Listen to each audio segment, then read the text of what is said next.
Well, I'm going to share with you just a little video here, video lesson, and it's about fingering, your right hand fingering on the Autoharp. And when I first started playing melody, Carol Outwater was my mentor, and she got me going with picks on all of my fingers. So that's kind of part of my philosophy, is to use all the fingers that God gave me. And then also I learned a lot from Lucille Riley about fingering, and she, when she does her arrangements, designates the fingering underneath the melody line, and she uses RMI to represent these three fingers: ring, middle, and index. And so that's a lot of what I was using and have been using in melody for a long time. And then every once in a while my pinky finger will get in there and add a high note on the melody too. But recently I was thinking about the right hand fingering and kind of changed or retrained myself a little bit from that. And what I realized is that if you're using these three fingers, they really give you a great fluidity of motion when you're going ring, middle, index. When you're starting with your ring finger like that. But then when you're going the opposite direction, you're going up or out on your Autoharp, then when you use first this index finger and then the other two, if you're going very fast, you don't have quite the same fluidity that you do when you're going this way because of the way the muscles are in your hand and in your fingers. And so I'm going to show you what I call galloping horses, which I'm going to use actually all four of these fingers to get the sound or the feel of those notes going quickly. If you start with your pinky in there, you can hear that sound of each distinct, finger or note on there, and you can go really fast going that way. Sounds like a horse galloping, right? But when you go the opposite direction, because of the way your hands are made up, if you start from this end and go up that way, it's a whole different ball game. So this is what happens. The faster you go, these fingers here, all three of them kind of want to act together, and they don't articulate in the same way as when you're moving this way here. Okay? So here again I'm going up, starting with my index and then up. I can start out like that, but the faster I get, the more I end up with this. And that's just because the way our hands are made. Okay? So I started thinking, why not use that same fluid motion whether I'm going down or going up the Autoharp. Okay? So that's kind of where my thinking started out. And there's several things that make sense to me about why you can use your RMI in both the ascending as well as the descending pattern, okay? And so this is just to kind of show you the angle of the strings when you're playing on the Autoharp. These are actually wider apart than Autoharp strings are, but just for a visual here, okay? So if we were playing like this with the right hand, with our hand kind of like parallel to the strings, then going down and going up like that in reverse would make more sense. But there's several reasons why maybe it's better to use your ring finger when you're going up as well. The first reason is because of the angle of your hand. Because your hand isn't like this when you're playing normally. It's more at a 45-degree angle somewhere in here, and actually as you get higher up on your harp, your hand is going to be going down like this even more. So you can see how you end up in almost a perpendicular kind of situation right here, okay? And it's because of the angle that makes a little more sense that you can use your ring finger as your leading finger when you're going up as well as coming down. Because your hand is more like this, then it works to go up as well as to go down on your strings, okay? And the second reason why it makes sense is because your hand is not usually just in one position, but as you're going up and down on the strings with melody, your hand is moving. Not a lot, but slightly. And so when you're ascending, your hand is kind of going that direction usually. You know, if you've got very many notes that are going up, it's going to be moving like this, right? Okay? So that's the second reason why. The angle and then also the movement of your hand, which kind of goes down. It's kind of like, I think of it as an arch, you know, that you kind of start out here, and then as you're going this direction, your arm and your hand kind of move this way, okay? And you really get some great movement in there when you use that motion of going up like that, and when your hand kind of arches like this. You can see that really well on the Up Close and Personal Autoharp DVD. If you look at Mike Fenton playing, he has his hands pretty tightly curled. We'll talk about that in a minute. But he does this lovely little thing where he kind of reaches up and does a little swirly thing here with, guess what, these fingers right here. He's doing this nice little fill in here, and you can use it for melody also by just playing that on one string. Or you can do it in a descending way like this, okay? So you can see that movement helps you. Also, the third thing that helps you to do this is because your hand is not flat like this, or shouldn't be when you're playing. You know, it shouldn't be stretched out like this most of the time. It should be as curved as you can make it, kind of like a ballet dancer has their hand curved like this, and kind of curved from your elbow. If you hold your elbow up a little bit when you're playing, then your hand will naturally have this curve to it, okay? And even to the point of being kind of like this.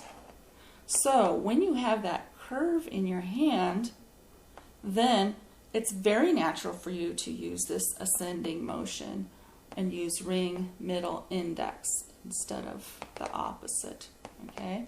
So you've got the angle of your hand and the movement, and you've got that wonderful curve that helps you to do this. Makes it work. And for me, honestly, it also helps because it's a pattern that my brain can retain. It makes sense. And there's a consistency to it. So whenever I start a phrase, or a new chord change, or a new measure, you know, depending on what's going on, then I go to my ring finger as my lead finger. And it doesn't matter whether the notes are going to go up or down, or up and down, because this is going to be my sort of natural motion. Okay? So this helps when you're playing triplets, 3 notes that take up the space of 1 beat, because you don't have a lot of time to play them, and you've got extra fluidity and speed this way. Doesn't matter whether those triplets are going up or down. You can get those galloping horses going.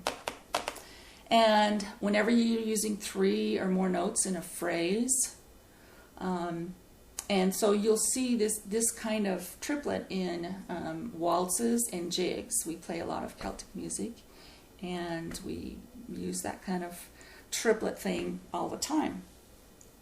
So your ring finger really becomes your lead finger when you're talking about this. And one of the other advantages of this is that there's more space in between your ring finger and your thumb than any other finger, really, except for maybe your pinky, but it's kind of short. So, and that's a good thing, because if my ring is carrying my melody, you know, or starting my phrases, then I've got lots of room to stretch down here and get some bass, and to do some fill in the harmony here if I want to do that. I'm using all of my hand in a better way when I'm using that ring finger as a lead. Okay, so so whether you're playing 3 notes that are just stepping up or down, or whether you're doing an arpeggio, which Autoharp playing is made for our beautiful arpeggios, you're going to use this RMI. You can use it in any kind of triplet like that. So I'm going to be back in a minute and give you an example of using this RMI fingering on a lovely waltz called Polly Swallow by Mike Fenton.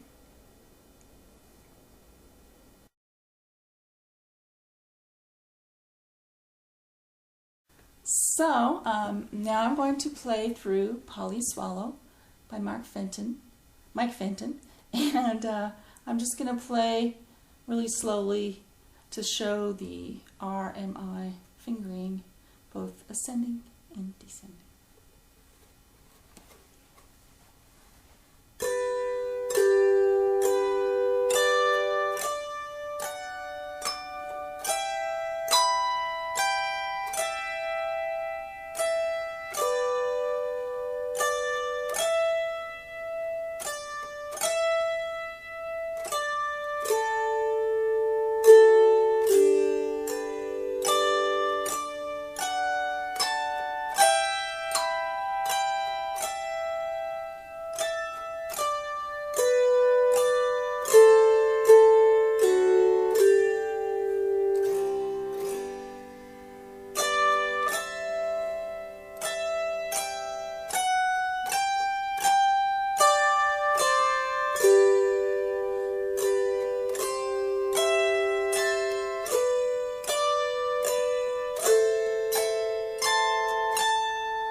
And now I'll play through Polly Swallow, just at a more normal pace.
So now I'd like to play for you an Irish jig, St. Patrick's Day, and I'll be using my magical RMI fingering, so you can see that on a jig.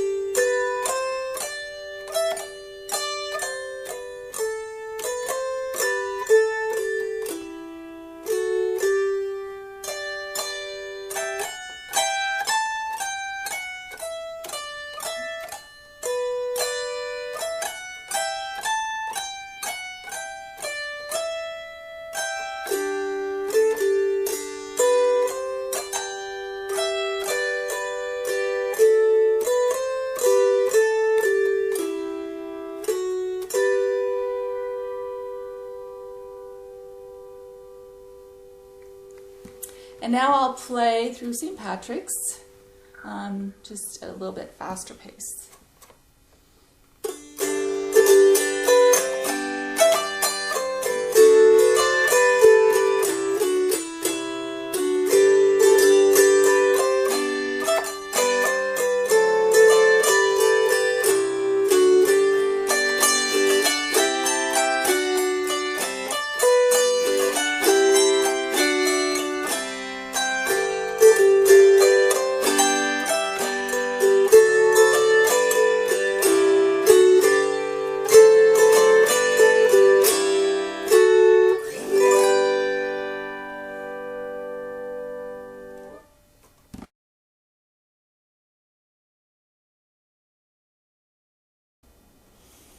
So now I'm going to play Patty Ann for you by Ron Wall, and this is a 4/4 tune. So I'll show you how I use the RMI fingering in a 4/4 tune. So you're going to see a pattern in this several times where there's a phrase that has 5 notes in it, and the fingering on that will go like this: ring, middle, index, back to middle, and then ending with the ring finger. Okay, so R, M, I, M, R is the pattern. And so this will give you a lot of flexibility in the melody in these kinds of songs. So here's an example that you'll hear of that phrase, that kind of phrase. So that was R, M, I, M, R. Okay? And then in the B part, you'll see a similar phrase, only this one is extended a little bit, and it will have 7 notes in it. So the fingering pattern for that will go like this: R, M, I, M, and then I, M again, ending with the R. So it makes it a 7-note phrase. And the main part of the notes are usually 8th notes in this kind of a phrase or a rhyme, okay? So it's R, M, I, M, I, M, R. So you see that in the B part. So I'm going to go ahead and play this just a little bit slower than normal, so you can get a feel and be watching for the I, M, R, M, I, M, R pattern.